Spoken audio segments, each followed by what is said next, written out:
Hello बच्चों, welcome back to my class. आप सभी का स्वागत है मेरे इस सेशन में। अभी तक हम लोग क्या पढ़ चुके हैं, कॉलिगेटिव प्रॉपर्टीज के बारे में हमने जान लिया। कॉलिगेटिव प्रॉपर्टीज क्या होती है, the properties of ideal solution या प्रॉपर्टीज ऑफ डाइल्यूट सॉल्यूशन, क्योंकि डाइल्यूट सॉल्यूशन कैसा बिहेव करते हैं, आइडियल सॉल्यूशन के जैसा। और कॉलिगेटिव प्रॉपर्टी डिपेंड किस पे करती है, नंबर ऑफ पार्टिकल्स पे रादर देन देयर नेचर। जितने ज़्यादा क्वांटिटी होगी, जितने ज़्यादा पार्टिकल्स होंगे, कॉलिगेटिव प्रॉपर्टीज की वैल्यू क्या होगी, उतनी ज़्यादा होगी। लेकिन यहाँ पे एक क्वेश्चन मार्क्स आता है कि ठीक है, colligative properties are properties of dilute solution और dilute solution behave as an ideal solution. समझ में आ गया, यानी कोई एसोसिएशन नहीं है, कोई डिसोसिएशन नहीं है, यानी नॉन इलेक्ट्रोलाइट का केस है। लेकिन अगर सॉल्यूशन में हम इलेक्ट्रोलाइट डाल दें, लाइक KCl डाल दें, लाइक KNO3 डाल दें, लाइक NaCl डाल दें, तो आपको पता है ये इजीली डिसोसिएट होते हैं और आयन में फॉर्म हो जाते हैं। क्लियर? तो इन केसेस में कैसे हम कॉलिगेटिव प्रॉपर्टीज को यूज कर सकते हैं, क्या हम कर सकते हैं या नहीं कर सकते हैं। तब आए वेंट बाबा। वेंट बाबा कहते हैं हाँ, हम इस केस में भी कॉलिगेटिव प्रॉपर्टी यूज कर सकते हैं, बस मेली वैल्यू को तुम यूज कर लेना, और अगर इसकी वैल्यू यूज करते हो तो एग्जैक्ट आपको सारे कॉलिगेटिव प्रॉपर्टीज को आप मेजर कर सकते हो। क्लियर? तो आज हमारा टॉपिक है वेंट हॉफ फैक्टर, डन, जिसको हम सिंबलाइज करते हैं स्मॉल आई से। बट उससे पहले हमें जानना है कि अगर एसोसिएशन और डिसोसिएशन का केस है तो डेफिनेटली मास में चेंज होगा, यानी कंसीडर होगा क्या, एबनॉर्मल मोलर मास। तो पहले एबनॉर्मल मोलर मास को हम समझते हैं, वो क्या होता है और क्यों होता है।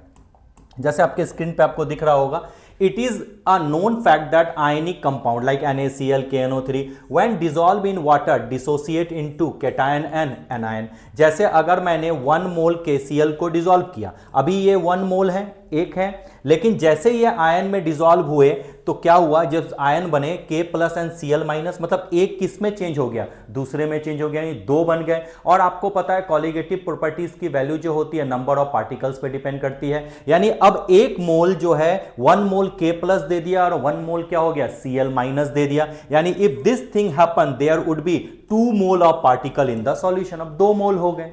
उसी तरह से सपोज करो मैंने एसिटिक एसिड ले लिया बेंजीन में, तो एसिटिक एसिड के 2 मोल क्या करते हैं, डायमराइज कर जाते हैं। डायमराइज करके क्या बन जाते हैं, एक बिग यूनिट बन जाते हैं। यानी पहले 2 मोल थे, अब ये एसोसिएट होके क्या बन गए, 1 मोल बन गए। यानी मैं क्या देख रहा हूं, डिसोसिएशन और एसोसिएशन के केस में पार्टिकल्स जो हैं वो या तो इंक्रीज हो रहे हैं या तो क्या, डिक्रीज हो रहे हैं। डिसोसिएशन के केस में पार्टिकल इंक्रीज हो रहे हैं और एसोसिएशन के केस में पार्टिकल्स क्या है, डिक्रीज हो रहे हैं। यानी बोथ एसोसिएशन और डिसोसिएशन का केस अगर होगा तो कॉलिगेटिव प्रॉपर्टीज की वैल्यू क्या होगी, डिफर करेगी। Is it clear? हाँ सर, माइंड में सेट हो गया। यानी अब एक तो माइंड में सेट हो गया, अगर डिसोसिएशन का केस है तो कॉलिगेटिव प्रॉपर्टीज की वैल्यू क्या, बढ़ने वाली है, क्योंकि नंबर ऑफ पार्टिकल्स बढ़ते हैं। बिल्कुल करेक्ट है। अगर एसोसिएशन का केस है तो नंबर ऑफ पार्टिकल्स क्या हो, डिक्रीज हो रहे हैं, यानी कॉलिगेटिव प्रॉपर्टीज की वैल्यू क्या होगी, डिक्रीज होगी। तो सिंपल आप एक चीज को ध्यान में रख लो, इन केस ऑफ अगर डिसोसिएशन होगा तो वेंट हॉफ फैक्टर की वैल्यू ग्रेटर देन 1 होगी, यानी इंक्रीज करेगी। और इन केस ऑफ एसोसिएशन होगा तो वेंट ऑफ फैक्टर की वैल्यू क्या होगी, लेस देन 1 होगी। Is it clear? अब देखो, 2 मॉलिक्यूल मिलके एक बिगर मॉलिक्यूल बना दिया, तो ओवरऑल मास इंक्रीज हुआ या डिक्रीज, सर इंक्रीज हुआ। तो यानी जब मास इंक्रीज हो जाए तो इस केस में याद रखना कॉलिगेटिव प्रॉपर्टी यानी I की वैल्यू जो होगी वो लेस देन 1 होगी, और I की वैल्यू अगर लेस देन 1 होगी तो कॉलिगेटिव प्रॉपर्टीज की वैल्यू क्या होगी, डिक्रीज करने वाली है। Clear to you? यस। तो आइए नेक्स्ट, माइंड में सेट हुआ। हाँ, नेक्स्ट क्या है, a normal molar mass which is इधर लोअर और हायर, बता ही दिया, then the expected normal value is called abnormal molar mass. Means dissociation में बिग पार्टिकल डिसोसिएट होते हैं, यानी नॉर्मल मोलर मास से जो है एबनॉर्मल मोलर मास वो क्या होगा, कम होगा। लेकिन एसोसिएशन में पार्टिकल एड ऑन होते हैं, यानी एबनॉर्मल मोलर मास क्या होगा, बढ़ेगा। तो अब जो I का फॉर्मूला आया वो क्या है, normal molar mass upon abnormal molar मास। एसोसिएशन के केस में क्या डिनोमिनेटर, एबनॉर्मल मोलर मास बढ़ा, अभी बोला, यस सर। तो जब डिनोमिनेटर बढ़ता है तो वैल्यू क्या, डिक्रीज होती है। हाँ, आ गया। डिसोसिएशन के केस में एक बिग पार्टिकल स्मॉलेस्ट पार्टिकल में ब्रेक हुआ, आयंस में ब्रेक हुआ, यानी एबनॉर्मल मोलर मास क्या हुआ, डिक्रीज हुआ। अगर एबनॉर्मल मोलर मास दादा मेरे डिक्रीज होगा तो डिनोमिनेटर डिक्रीज, डिनोमिनेटर डिक्रीज होगा तो आपको पता है कि वैल्यू क्या होगी, ग्रेटर देन 1 होगी। क्या चीजें हमें समझ में आया? यस सर, बहुत अच्छी बात है। उसके बाद colligative properties are inversely proportional to क्या, मास। तो अगर नॉर्मल मोलर मास ऊपर है तो इससे रिलेटेड जो होगा नॉर्मल कॉलिगेटिव प्रॉपर्टी, यानी जो आपका कैलकुलेटेड कॉलिगेटिव प्रॉपर्टी है वो नीचे आएगा। क्लियर। और ऑब्जर्व कॉलिगेटिव प्रॉपर्टी, क्योंकि अब नॉर्मल मोलर मास है वो ऊपर जाएगा, तो आई का नेक्स्ट फॉर्मूला क्या होगा, observe colligative property upon calculated colligative property. Is it clear, is it clear? हाँ सर, बहुत अच्छी बात है, जस्ट रिवर्स हो जाएगा, क्योंकि जितनी भी कॉलिगेटिव प्रॉपर्टीज हमने पढ़ी है it is inversely proportional to what, molar mass. आया समझ में? हाँ सर। तो next formula, observe colligative property upon calculated colligative property. Third formula, total number of moles participate after dissociation upon total number of particles before dissociation. Is it clear? जैसे KCl ले लिया तो after dissociation KCL क्या हो गया, 2 ion दिया तो यहां लिखेंगे 2, लेकिन पहले क्या था, एक ही केसीएल था, तो 2/1 2 हुआ, क्या ग्रेटर देन 1 हुआ? हाँ सर, ग्रेटर देन 1 हुआ। तो दोनों केसेस में आपको हमें इस चीज को समझना होगा। एक चीज मैं आपको फिर से यहां लिख देता हूं, जितनी भी कॉलिगेटिव प्रॉपर्टीज है inversely proportional to molar mass है। जितना भी आप फॉर्मूला लिखोगे जो मैंने आपको बताया, आप चेक करके देखो, चाहे ऑस्मोटिक प्रेशर का फॉर्मूला लिखो, चाहे एलिवेशन इन बॉइलिंग पॉइंट लिखो, डिप्रेशन इन फ्रीजिंग पॉइंट लिखो, या आप relative lowering in vapour pressure लिखो, हमेशा मास क्या होगा, नीचे आएगा। सर थोड़ा सा रिकॉल करवा देंगे? हाँ बिल्कुल। अगर मैं पाई यानी ऑस्मोटिक प्रेशर का फॉर्मूला लिखता हूं, कंसंट्रेशन CRT होता है, कंसंट्रेशन मतलब मोलारिटी इस टर्म में लेते हैं, यानी क्या मैंने MRT बताया था? Yes, molarity is equal to, तुम मुझे तुरंत बताओ, N/V होता है। N मतलब नंबर ऑफ मोल्स, V मतलब वॉल्यूम। हाँ दादा, हाँ सर, बिल्कुल करेक्ट बोल रहे हो। और N मतलब क्या, given mass upon molar mass होता है? बिल्कुल होता है सर, ये मोलर मास है, ये M मोलारिटी है, इसलिए मैं इसको लिख देता हूं पूरा मोलर मास ताकि कंफ्यूज ना हो। Is it clear? गॉट। तो अब अगर मैं यहां पुट कर दूं तो pi is equal to given mass upon mm मतलब molar mass into V into R into T। तो बताओ ऑस्मोटिक प्रेशर जो है क्या मोलर मास के इनवर्सली प्रोपोर्शनल हुआ? ये दादा मेरे मोलर मास है। हाँ सर। तो जितने भी कॉलिगेटिव प्रॉपर्टीज है वो इनवर्सली प्रोपोर्शनल क्या होगा, मोलर मास के। इसलिए फॉर्मूला चेंज होके क्या आ गया, observe colligative property upon calculated. Calculated कहां से आया था, यहां से। ऑब्जर्व कहां से आया दादा मेरे, यहां से, इसलिए ऊपर और नीचे हो गया। Done sir? हाँ सर, बहुत अच्छी बात है। चलिए अब हम लोग आगे बढ़े। हाँ सर, बिल्कुल आगे बढ़ते हैं। नेक्स्ट, अब इसका यूज कैसे करेंगे और कैसे वेंट ऑफ फैक्टर को किसी भी प्रॉब्लम्स में यूज करते हैं, ठीक है। चलिए अब आप इस चीज को अच्छे तरह से समझो, थोड़ा मुझे टाइम दो 1 मिनट का। चलिए अब मैं बोल दिया अगर डिसोसिएशन है तो आई की वैल्यू ग्रेटर देन 1, और एसोसिएशन है तो आई की वैल्यू लेस देन 1, और अगर आइडियल सॉल्यूशन है तो नीदर डिसोसिएशन नोर एसोसिएशन, तो आई की वैल्यू क्या होगी, 1 होगी। तो अब इस आई से अगर मैं सारे कॉलिगेटिव प्रॉपर्टीज को मल्टीप्लाई कर दूं तो मेरा सब केस सॉल्व होने वाला है। जैसे relative loading in vapour pressure, sir P0 minus PS upon P0 is equal to, मैं आई से मल्टीप्लाई कर दिया into mole fraction of solute, ये आया। अब अगर आइडियल सॉल्यूशन है तो आई की वैल्यू 1 पुट कर दो तो चीजें आ गई फॉर्मूला, बिल्कुल। अगर डिसोसिएशन है तो आई की वैल्यू ऑटोमेटिकली क्या होगी, ग्रेटर देन 1 होगी, यानी जो relative lowering in vapour pressure है वो आई को इंपैक्ट, उससे आई उस रिलेटिव लोअरिंग और वेपर प्रेशर की वैल्यू आई से इंपैक्ट होगी। हाँ सर, बहुत अच्छा। सेकंड आ जाओ, जैसे मैं ऑस्मोटिक प्रेशर लिखा, पाई इज इक्वल टू आई से मल्टीप्लाई कर दो MRT, बहुत अच्छी बात है सर। आई की वैल्यू अगर चेंज होगी तो आपको पता है ऑस्मोटिक प्रेशर भी चेंज होगा, बहुत अच्छी बात है। थर्ड ले लो, मैं डेल्टा TB कर दूं, delta TB is equal to क्या होता है, I KB into M, yes. उसके बाद मैं डेल्टा TF कर दूं, यानी डिप्रेशन इन फ्रीजिंग पॉइंट, क्या लिखेंगे, आई KF इंटू M, M मतलब मोलालिटी, यस सर, और ये कैपिटल M मतलब मोलारिटी। हाँ सर, बहुत अच्छी बात है। अब ये आई लगा दो तो किसी भी केस में आपका यूज होगा, नीदर एसोसिएशन नॉट डिसोसिएशन, यानी आइडल केस आई की वैल्यू 1 पुट कर दो, एसोसिएशन और डिसोसिएशन हुआ तो आई की वैल्यू नॉट इक्वल टू 1, यानी अगर आपका इलेक्ट्रोलाइट का केस है तो i is equal not equal to 1, और नॉन इलेक्ट्रोलाइट का केस है मतलब आइडल सॉल्यूशन है तो आई की वैल्यू इक्वल टू 1, यानी ग्रेटर देन 1 हो सकता है और लेस देन 1 हो सकता है। आया समझ में? हाँ सर। अब थोड़ी चीजें समझो कि एग्जाम में क्या सर हमें बार बार सॉल्व करने की जरूरत है या हम लोग डायरेक्ट आई का वैल्यू ढूंढ सकते हैं। क्लियर? अब ध्यान से देखना, अगर 100% डिसोसिएशन हो, यानी अल्फा की वैल्यू, अल्फा याद करो इक्विलिब्रियम में पढ़ाया था, अल्फा 100% डिसोसिएशन या आयनाइजेशन बोल दो, क्लियर। तो अगर अल्फा की वैल्यू 1 हो यानी 100% आयनाइजेशन हो या डिसोसिएशन हो, तो इस केस में I is equal to, direct लिख लेना, नंबर ऑफ आयंस फॉर्म्ड। क्या होगा? Number of ions form. जैसे NaCl है, कहता है ये 100% डिसोसिएशन है, ठीक है, अल्फा की वैल्यू 1 है, तो आप सीधा I की वैल्यू बिना कुछ कैलकुलेट किए सीधा क्या लिख दोगे? 2 लिख दोगे, यानी 2 आयन बने। जैसे अगर मैं लिखूं BaCl2, 100% डिसोसिएशन है, तो आपको पता है दादा मेरे ये किस में ब्रेक होगा? Ba2 प्लस और 2Cl माइनस में। अब अगर कितने आयन बने? 3 बने, तो I की वैल्यू क्या लिख दोगे? डायरेक्ट आप 3 लिख दोगे, इसमें कुछ भी नहीं करना, डायरेक्ट I का वैल्यू आप लिख सकते हो। आया मेरी बात समझ में? लेकिन अगर 100% डिसोसिएशन नहीं है, तब उस केस में क्या करेंगे? तो कोई प्रॉब्लम नहीं है, मैं यही बता देता हूं। उस केस में दादा मेरे ये करेंगे, alpha is equal to, formula होता है I-1 upon N-1, means N मतलब number of ions form, alpha मतलब डिग्री ऑफ डिसोसिएशन और आयोनाइजेशन। तो ये फॉर्मूला कब यूज करोगे? जब आपका डिसोसिएशन होगा। क्या होगा दादा मेरे? डिसोसिएशन होगा, और 100% डिसोसिएशन नहीं है, यानी अल्फा 90% है या 70% है या 60% है या 40% है, कुछ भी वैल्यू हो, क्लियर टू यू। अच्छा, अगर 90% तो 90 नहीं पुट करते, 0/9 पुट करते हैं, सॉरी 0.9 पुट करते हैं, 0/9 नहीं 0.9। अल्फा 100% मतलब अल्फा की वैल्यू 1 हुई है ना, बहुत अच्छी बात है।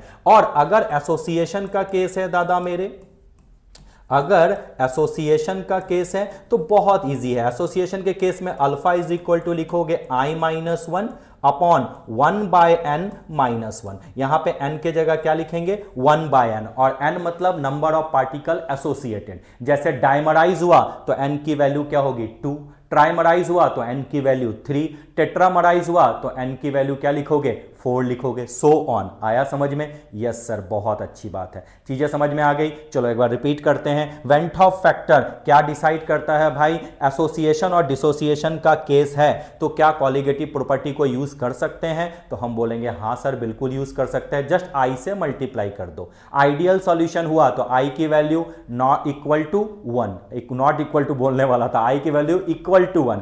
और अगर एसोसिएशन है और डिसोसिएशन है, दोनों में से कुछ भी हो, तो I की वैल्यू नॉट इक्वल टू 1, यानी डिसोसिएशन का केस होगा तो ग्रेटर देन 1, एसोसिएशन का केस होगा तो लेस देन 1। I का फॉर्मूला क्या sir? Normal molar mass upon abnormal molar मास। और आपको पता है जितनी भी कॉलिगेटिव प्रॉपर्टी होती है वो इनवर्सली प्रोपोर्शनल किसके होती है? मोलर मास के। तो दूसरा फॉर्मूला क्या हो जाएगा I का? Observe colligative property upon calculated colligative property. आ गया समझ में? हाँ सर, बहुत अच्छी बात है। I तो हमें समझ में आ गया, चीजें थोड़ी थोड़ी दिमाग में हमारी क्लिक की। लेकिन एग्जाम में किस टाइप के क्वेश्चन आ सकते हैं, कैसे बच सकते हैं और कैसे करेक्ट आंसर हम ढूंढ सकते हैं, उस पे काम करें। हाँ सर, चलो बहुत अच्छी बात है। चलिए अब अच्छे से हम लोग इस पे काम करते हैं।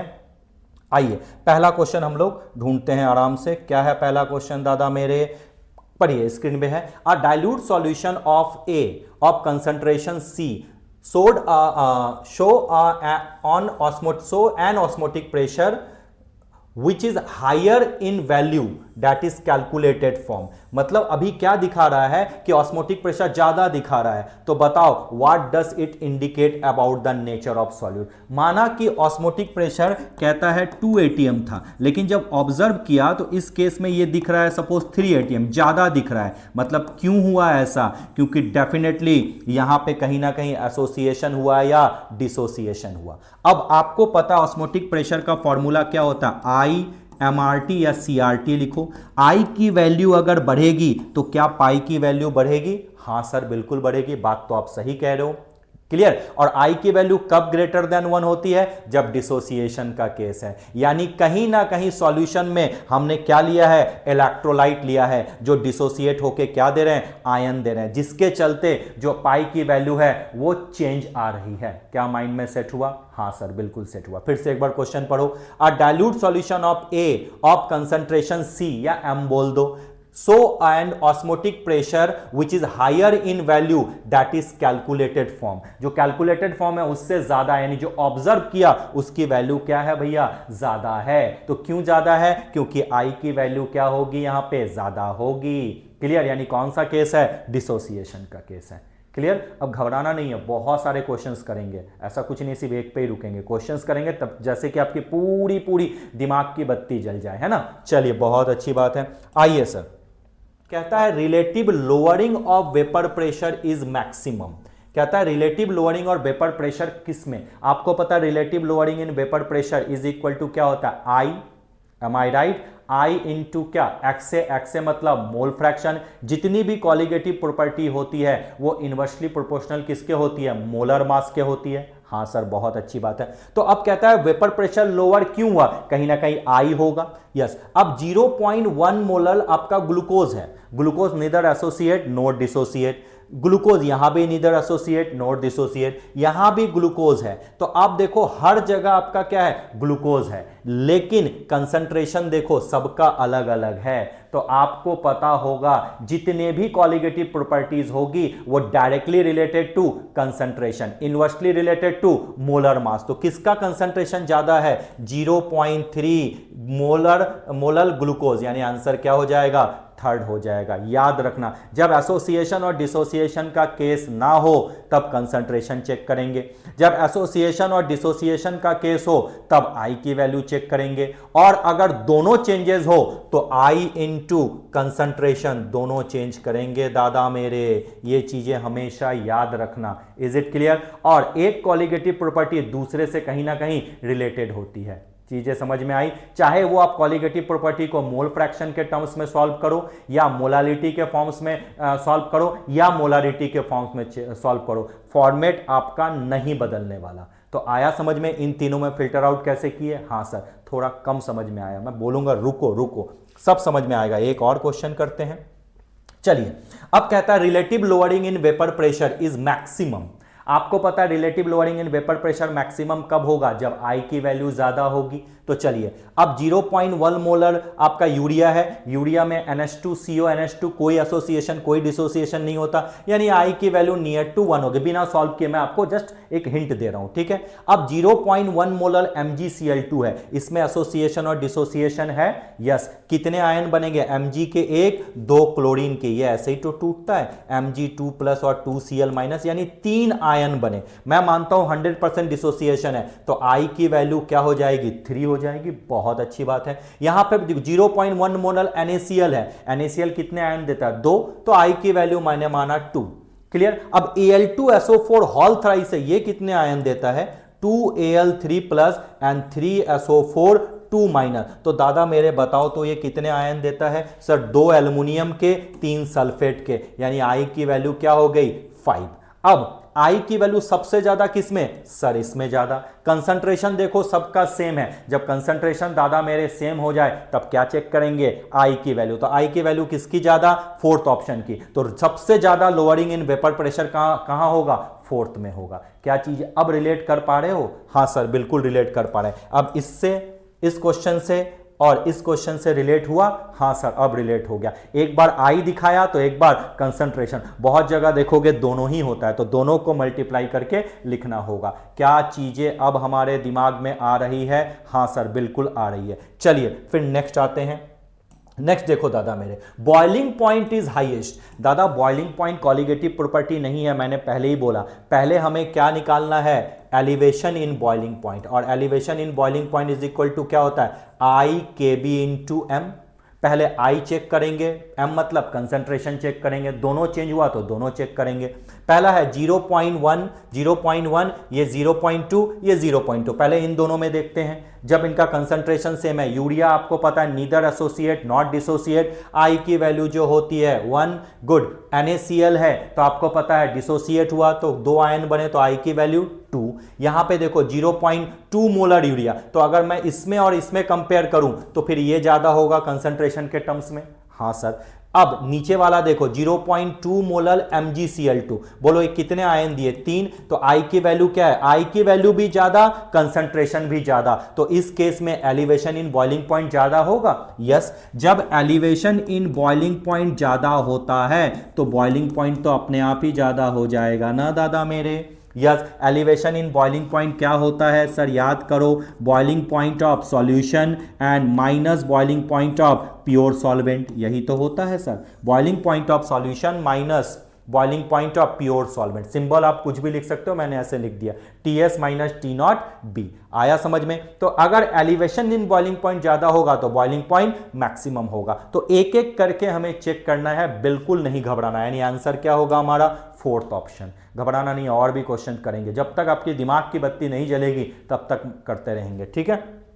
चलिए नेक्स्ट क्वेश्चन की तरफ आइए, इसको देखिए, which will have highest boiling point. फिर से हमें क्या पहले ढूंढना है, डेल्टा टीबी। अगर डेल्टा टीबी ज्यादा होगी तो बॉइलिंग पॉइंट भी क्या होगा, ज्यादा हो जाएगा। चलिए 1 मोलर ग्लूकोज है, आपको पता है glucose neither associate not dissociate, तो इसका काम होगा ही नहीं। 1 molar urea neither associate not dissociate, छोड़ दो। 1 molar sucrose neither associate not dissociate, लेकिन दादा मेरे NaCl क्या बनाता है, Na plus and Cl minus, 2 ion दिए, यानी I की वैल्यू 1 नहीं 2 है। तो इस केस में मोलारिटी तो हर जगह, कंसंट्रेशन तो हर जगह सेम है, लेकिन इसकी वैल्यू क्या होगी, ज्यादा हो जाएगी। क्या चीजें समझ में आया? तो बॉइलिंग पॉइंट किसका ज्यादा होगा, NaCl का, क्योंकि इस केस में एलिवेशन इन बॉइलिंग पॉइंट क्या होगा, ज्यादा होगा।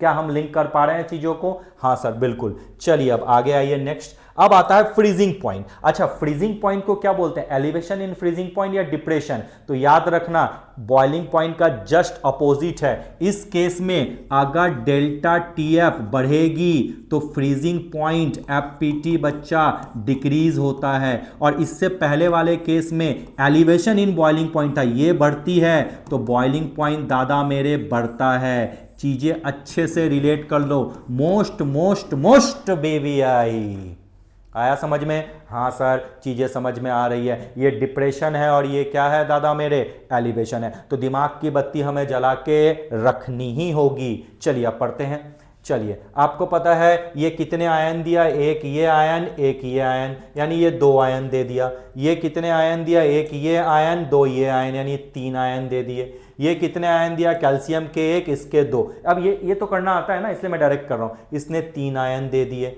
ठीक है। उसके बाद अगर मैं इसकी बात करूं तो ये तो नीदर एसोसिएट नॉट डिसोसिएट होगा, तो ये आयन नहीं देंगे। अब कहता है the freezing point of equimolar aqua solution will be highest. इस बार लोएस्ट नहीं बोला। अगर इन दोनों का सेम दिख के अब घबराना मत, यहां डिप्रेशन इन फ्रीजिंग पॉइंट है, यानी फ्रीजिंग पॉइंट घटेगा, और ये कह रहा है फ्रीजिंग पॉइंट किसका हाईएस्ट है, मतलब जिसकी I की वैल्यू सबसे कम होगी। इसमें नीदर एसोसिएशन है नॉट डिसोसिएशन है दादा मेरे, इसकी I की वैल्यू क्या है, 1 है, यानी कहीं ना एसोसिएशन है ना कहीं डिसोसिएशन है। तो इस केस में जो आपका फ्रीजिंग पॉइंट होगा वो क्या होगा, मैक्सिमम होगा। मैक्सिमम बोला है बच्चा, मिनिमम नहीं बोला। मिनिमम बोलता तब हम कंसीडर करते कि क्योंकि डिप्रेशन इन फ्रीजिंग पॉइंट क्या होगा, कम होगा, तो फ्रीजिंग पॉइंट कम होता है। यहां मैक्सिमम पूछा तो जिसकी I की वैल्यू कम होगी उस केस में डिप्रेशन इन फ्रीजिंग पॉइंट कम होगा। डिप्रेशन इन फ्रीजिंग पॉइंट कम होगा तो आपको पता है फ्रीजिंग पॉइंट बढ़ेगा, घटेगा नहीं।